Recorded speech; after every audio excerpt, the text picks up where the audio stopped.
welcome back to another video. Today we have Mr. Nightmare. Mr. Nightmare is my favorite YouTube when it comes to the terrifying stories. He's a great narrator. Yep. Yeah, so we have 3 creepy true horror stories. I don't know what to expect. I'm expecting weirdos and ghouls and goblins and all that stuff, so let's get into it. I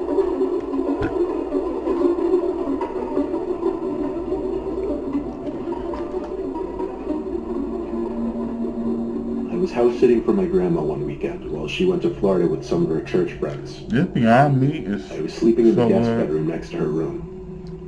The I'm not guest bedroom exaggerating. always had 2 twin beds inside of it that my brother and I would sleep in when we had sleepovers at her house. I took the bed next to the window, but before getting into bed, I checked all the doors making sure they were locked. When I did get into bed, it was early, and I didn't actually go to sleep for a while. There wasn't much to do at my grandma's house. I was just on my phone for an hour or two, watching videos, texting people, whatever. That's when I thought I could start hearing someone's voice outside. It sounded like a woman's voice, saying hello. I left the bedroom and inched my way closer to the front door, moving slow because I was trying to listen. Hello? Ooh. It was a woman's voice, just going hello like every 10 seconds. As I got closer to the front door, I realized that's where it seemed to be coming from. My grandma's door doesn't have a peephole, but the windows in her dining room gave a clear view of the front porch, so I went over to that window to attempt to get a view of who was out there. I tried peeking my head in between the plastic blinds without making it obvious, but I guess I didn't do a good job of that, because when I looked, I did see a woman on my grandma's stoop, and she was looking right at me, as if she knew I was going to be looking through those blinds. Once again, she said hello, with some freakish smile on her face. This woman was older, but don't picture her as some innocent-looking, small old lady. She looked like she was maybe late 50s, early 60s, and something about her face just skeeved me out. I moved away from the window and thought, maybe it was one of my grandma's friends. It was midnight, though. Why would anyone come to the door this late? Why wouldn't she knock or ring the bell? Why was she just standing out there going hello over and over? I was genuinely unsettled. I just went back to the guest bedroom and shut the door. Now with the door shut as opposed to before, I couldn't hear that woman anymore. Maybe it was that, or she just decided to leave. I started texting everyone about it, my sisters, my friends, telling them how bizarre it was. But a good amount of time passed in silence, and I was starting to calm down. My sisters were telling me to call Grandma, but there was a 0% chance she was awake, and she barely ever even checked her cell phone anyway. Just like that, something broke the silence. Tapping on the window. She was Banging at the window. I knew it. Not a knocking or tapping, banging. I felt that fierce pain in my chest area as my body entered that fight or flight mode. Shortly after the banging stopped, I heard that familiar voice say I hello. don't care if you must have told me. That boost of adrenaline. I guess I had the extra confidence to grab the blinds and push it up. There I was, face to face with this horrifying older lady, with only a thin layer of glass between us. I screamed at her smiling, gross face, I'm calling the cops. I pulled the blind back down and ran back outside to the living room. I looked around the house, then ran upstairs to box myself into the upstairs guest bedroom. I didn't want to actually call the cops. I don't know why. I wanted to just wait it out. I crawled into the bed in the upstairs guest bedroom and tucked myself under the covers. A couple hours later, I was still awake, and I finally only then went back downstairs to look outside each window. That freaky old lady seemed to be gone. The next morning, I called my grandma and told her what happened. She started yelling into the phone, clearly panicking and distressed. She told me how a few days earlier, she was being watched in the grocery store by some woman about 10 years younger than her, who just kept smiling at her for no reason. What the hell? I told her to calm down. I didn't entirely know whether to correlate the two or not. But when we eventually got off the phone with each other, I did have to give it a second thought. My grandma is 75, and she has lost a bit of her wits, so I do have to take some of the things she says with a grain of salt. But the way she yelled into the phone about the woman in the store really gave me the chills. I still wonder if it could have been the same person. Well, duh.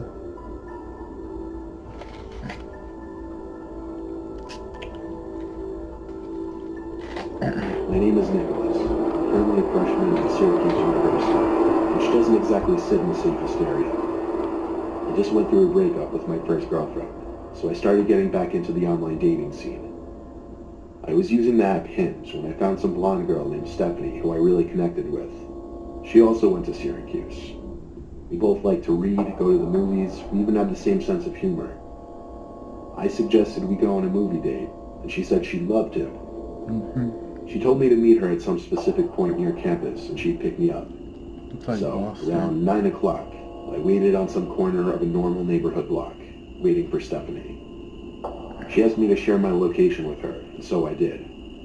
A few minutes later, I saw a car turn down the street and start approaching me. Then it stopped in front of me, and the driver rolled down the window. It wasn't Stephanie, though, but some old random guy. He asked what I was doing alone out here, which was insanely weird, first of all. Then I said I was waiting for someone. He asked if I was waiting for Stephanie, and I said, yeah, how'd you know? He said he was Stephanie's father, and told me to hop in so he could give me a ride to her. No, you don't do I took that. a good look at him, and he looked a little old to be her father, to be honest. You don't do that. I'm no idiot when it comes to sketchy situations, so I said in a firm voice, why didn't you tell me you'd be picking me up? He claimed he didn't trust a random guy meeting up with his daughter, and wanted to meet me first. I took another good look at the man and didn't say anything. I simply started walking away in the opposite direction from where his car was facing. He started yelling, hey, hey, sounding surprised that I was just walking away like that. But I've heard way too many kidnapping stories to know where this could potentially go. I heard the guy's car moving, and I turned to make sure he wasn't doing a U-turn to follow me. I breathed a sigh of relief when he drove straight and turned left out of sight. I continued walking down the block towards campus. I got to the corner of the block and was just about to make a turn when I noticed what I was pretty sure to be the same car the man was driving, just parked on the side of the road with the light shut off. I briefly tried looking into the window as I passed, but the glass was tinted.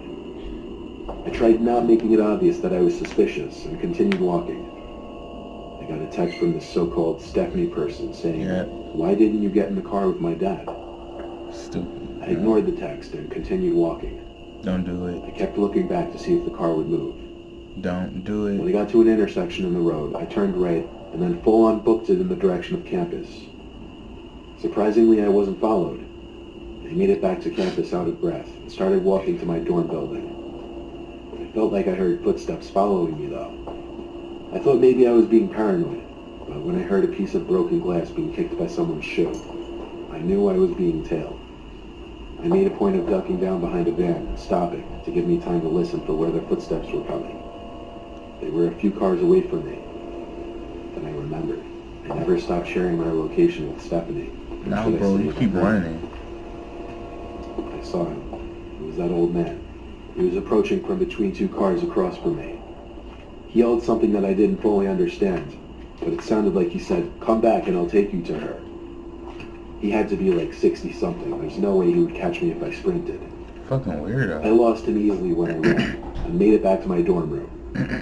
My roommate wasn't there, so I had no one to talk to about it. But when I lay in my bed, I got another text from that man, and it was shocking. It said, you're a little piece of fucking shit. You're lucky you got away. I would have strangled your ugly ass. Ooh. I still have the screenshot. I replied saying thanks for the thread, it's going straight to the police, and I blocked his number. I still have the conversation saved as evidence, and I plan on going to the police with it eventually. Hopefully they are able to do something about it. You lucky you got away with your ugly ass. I would have strangled you. Ain't that something? When I was 18, I had a side job as a part-time janitor at my high school over the summer. Perverted psycho. I would work sometimes days and sometimes nights, anywhere from 9 a.m. to 12 a.m., depending on how much money I needed.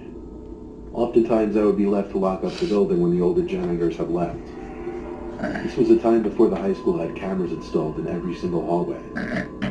So one night, one of my superiors, Tom, had to leave early, meaning I'd be finishing up the rest of my shift alone, and I'd be locking up for the night. He told me to text him if I need anything, as he always did, and then he left.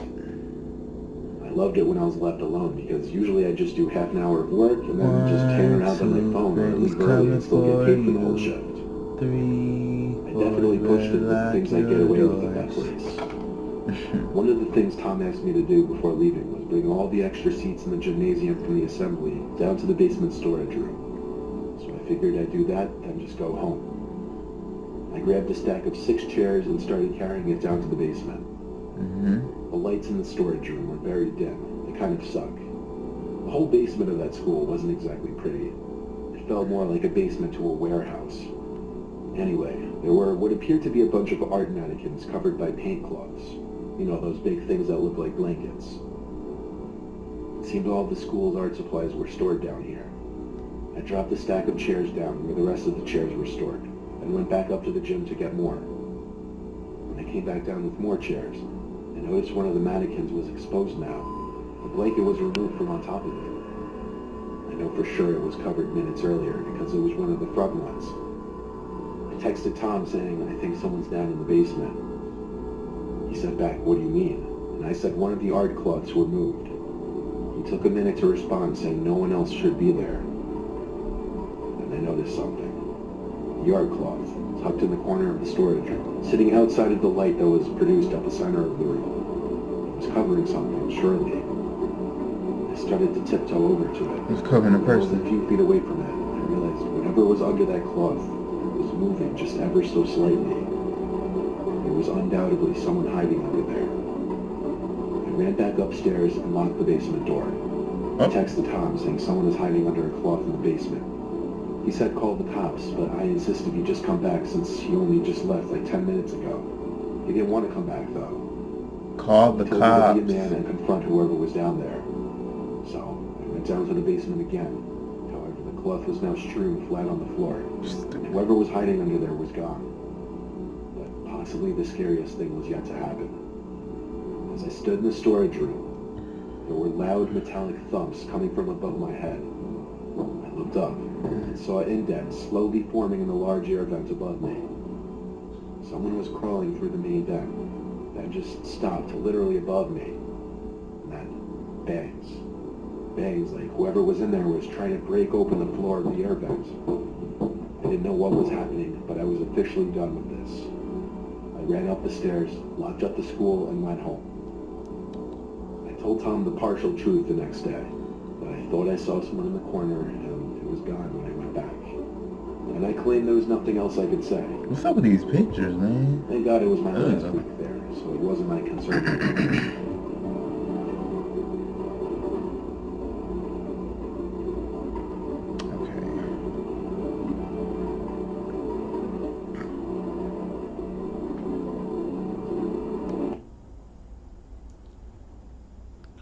Now, I truly don't understand what's up with these weirdos, these psychos, these ultimate crazy people. I don't want to call them crazy, but what's the word?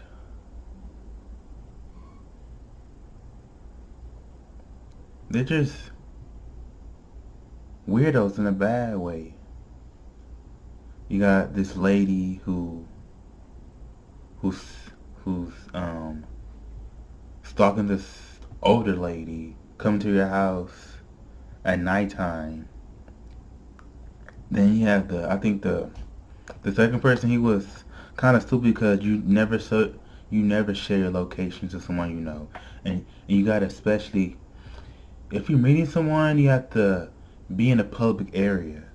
Be in a public area at all times when you're meeting someone. That's the smart decision to do. And the guy, for the guy to say, "Oh, I'm Stephanie's father," a light will like ring your head like this. Something sketchy. It's something sketchy. It is sketchy. And for him to say, "Oh, you're lucky. You got away. I would have strangled your ugly ass." No, like who does that? Like, what was your intention? Just kill people? To just find your victim on Tinder? Like, go somewhere, sir. And this one, I guess the guy escaped. I guess it was another way to the base, like 2 ways out of the basement, because he got away. And for him not to call the cops, he would have had a better chance of that guy getting caught. That's all I'm saying. That's all I'm going to say. So, yeah. Carry some mace, a stun gun, something. Or ultimately, just keep yourself protected at all times. Get us some weirdos, some freaks, some psychos. So tell me guys what you think. Give it a big thumbs up.